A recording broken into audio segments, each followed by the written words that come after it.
کیا فرماتے ہیں علماء کرام اس مسئلے کے بارے میں کہ اگر کسی اجنبیہ لڑکی سے محبت ہو جائے تو تعویذ کے ذریعے اس کو اپنی طرف مائل کرنا اور اس سے شادی کرنے کے لیے یہ درست ہے یا نہیں ہے؟ دیکھیے، کسی اجنبیہ عورت سے محبت کرنا شرعاً یہ درست نہیں ہے، اور آج کل کے معاشرے میں محبت کے نام سے جو کچھ ہوتا ہے یہ بالکل شرعاً ناجائز اور حرام ہے۔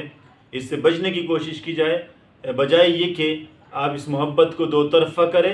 اور زیادہ قوی امکانات پیدا کریں گناہ میں پڑنے کے لیے، کیونکہ جب ایک طرف سے محبت ہے اور دوسری طرف سے بھی محبت ہو جائے، ایک طرف کی محبت ہی گناہ میں پڑنے کا سبب ہے، پھر دوسری طرف سے اس کو دو طرفہ کر کے آپ تدبیر کر کے کسی طریقے سے ان عورت کو بھی اپنی طرف مائل کریں تو یہ اس کے ذریعے لوگ گناہ میں پڑ جاتے ہیں۔ یہ تو بہانے ہوتے ہیں شادی کرنے کے۔ تو اسی طرح بالکل یہ ناجائز اور حرام سے لوگوں کی عزتوں سے کھیلنے والی بات ہے، اس سے بچنا چاہیے۔ اور جو لوگ جو پیر ہو گئے اور اس طرح کے